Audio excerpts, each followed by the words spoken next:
Vous voyez,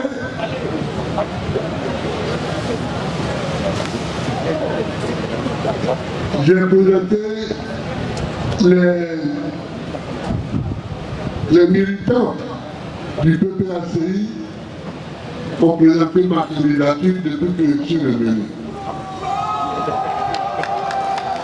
Depuis que je suis revenu, ils me travaillent pour que je sois candidat. J'ai fini par dire oui.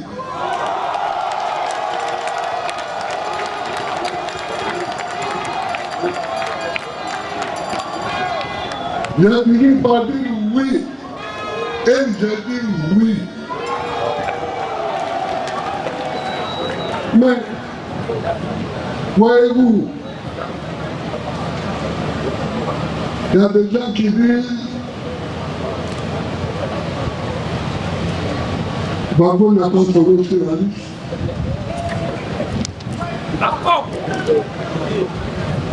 Parce que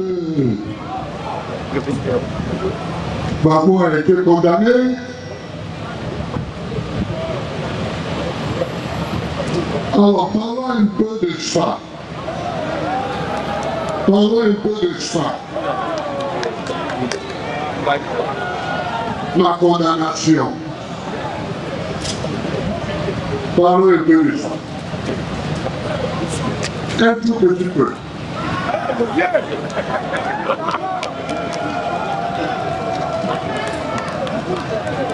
En 2010, nous avons fait campagne, nous avons fait l'élection présidentielle et le seul arbitre des élections en Côte d'Ivoire constitutionnellement, c'est le Conseil constitutionnel. Le seul arbitre m'a proclamé élu.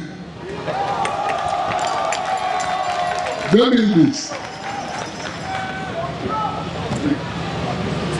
Ayant été proclamé élu,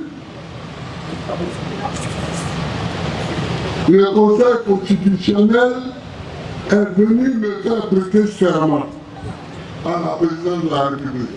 Et j'ai prêté serment. Et il m'a renvoyé à mes tâches, c'est-à-dire à gouverner.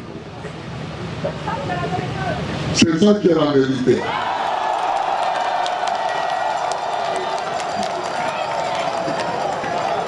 Donc le lendemain, j'ai formé mon gouvernement, donc certains membres sont ici.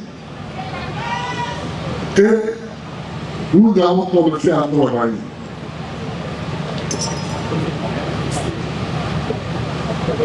Mais là-bas,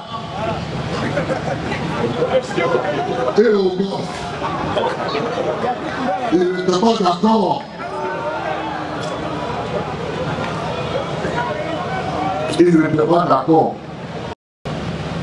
Le gouverneur de la BCAO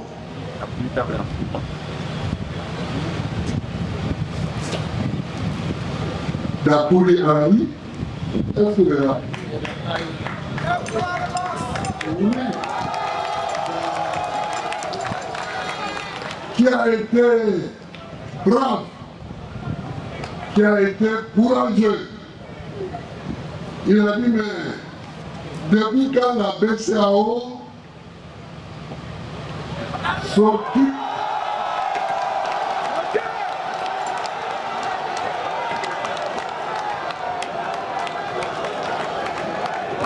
il a dit,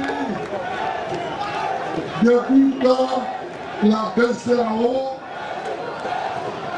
s'occupe du règlement des problèmes électoraux dans le pays. Ce n'est pas mon problème. Mon problème, c'est de gérer l'argent, c'est de gérer le franc CFA en Afrique de l'Ouest et je le gère. Ah, il n'a pas été content. Ils l'ont pilonné, ils l'ont pilonné, ils l'ont pilonné. Et à la fin, voyant qu'il ne réussissait pas à lui tordre le cou,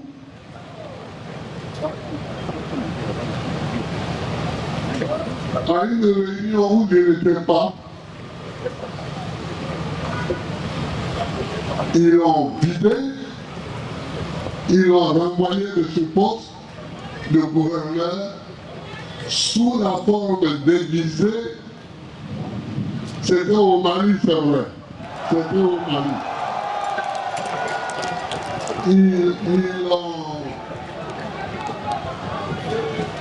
Ils l'ont envoyé sous la forme déguisée d'une démission. Alors quand il est venu, j'ai dit, bon, tu as ta mission, ça vaut mieux.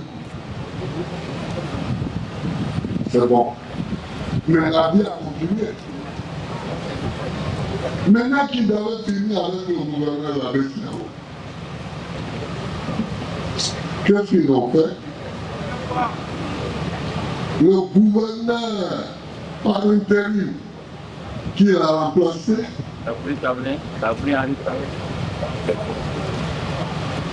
nous jouons des tours, faisait en sorte que la Côte d'Ivoire n'ait pas à sa disposition les sommes d'argent dont elle a besoin. Or, quand même, la BCEAO, c'est nous. Lui et moi, c'est la Côte d'Ivoire. 40% de ce que gagne lui et moi, c'est grâce à la Côte d'Ivoire. Alors je dis, c'est pas possible. Je dis, c'est pas possible. Comme j'ai décidé de couper le pont avec Dakar, et de couper le pont avec Dakar, et j'ai pris la BCEAO Côte d'Ivoire comme notre banque centrale. Et donc tout ce que nous gagnions était mis directement dans notre propre banque centrale. C'est tout. C'est tout.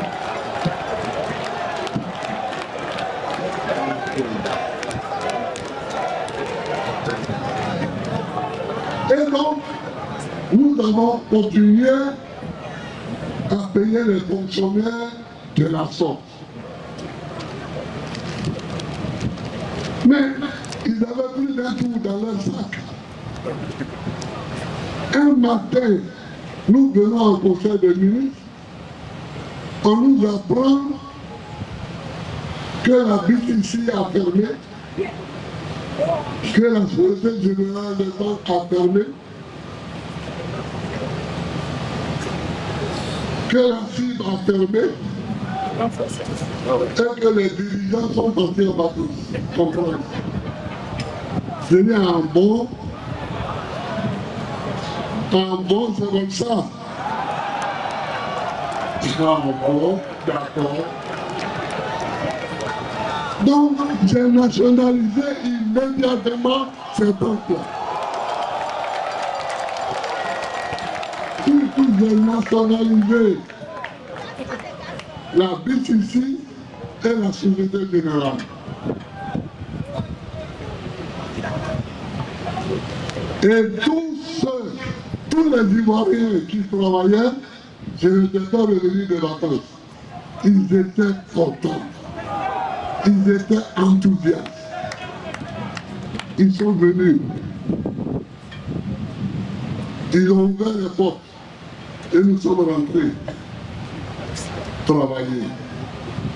Parce que c'était à la fin du mois. C'était à la fin du mois et les salaires des fonctionnaires étaient en train d'arriver.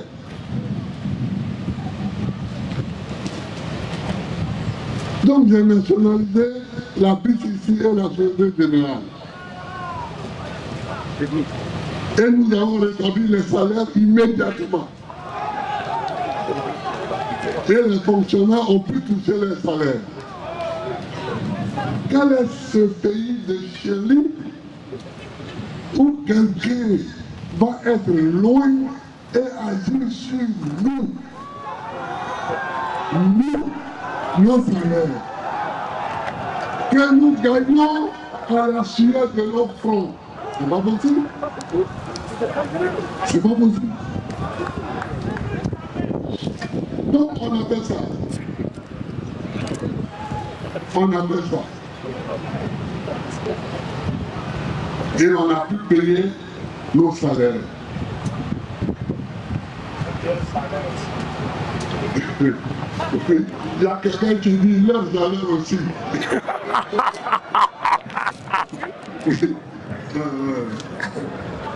Alors, on a payé les salaires et les gens ne savaient plus comment fonctionner avec nous. Ils ne savaient plus. Donc, quand j'étais en prison à La Haye, c'est pas grave.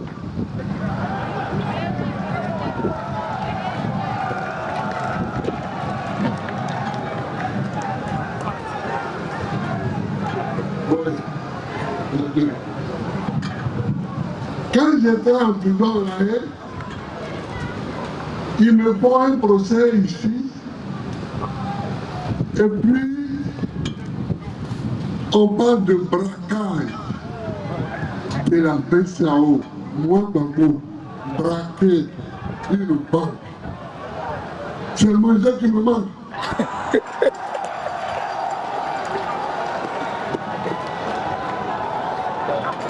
C'est le manger qui me manque.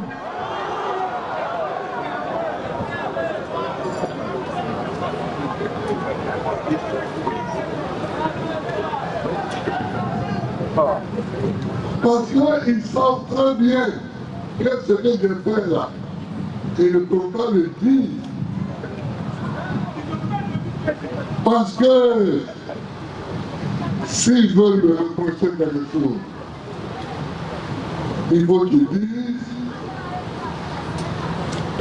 Mamo a nationalisé 2 banques françaises en Côte d'Ivoire. Voilà. C'est ça qui est la vérité. La BCC et la Société Générale, ce sont 2 banques françaises. S'ils disent ça, c'est la vérité. Mais ils savent que les Ivoiriens vont aimer. Ils savent que les Ivoiriens vont aimer ça. Donc ils ne peuvent pas aimer ça.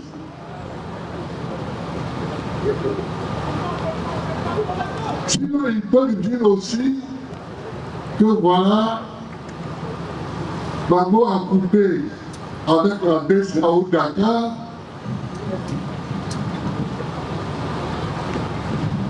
et qu'il a pris son autonomie en Côte d'Ivoire au niveau de la Banque centrale. Mais ça aussi, il ne faut pas dire ça maintenant, parce que c'est ça que l'AES est en train de faire. Et il y a beaucoup d'Africains qui veulent faire ça. Il y a beaucoup d'Africains qui veulent faire ça. Donc, ils savent que ça ne les arrange pas. C'est les 2 choses qu'on peut me repousser. Que oui, il a quitté Dakar et érigé notre succursale, la BCAO, en banque centrale. Mais en faisant ça, j'ai été le premier parmi tous ceux qui vont suivre. Parce que tout le monde va dire, si nous tenons pas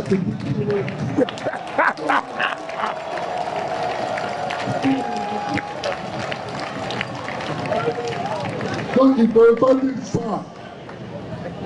Ils ne peuvent pas non plus dire que j'ai nationalisé 2 banques françaises. Ils ne peuvent pas dire ça. Ça leur fait honte. Ça leur fait honte. Mais c'est ça que j'ai fait.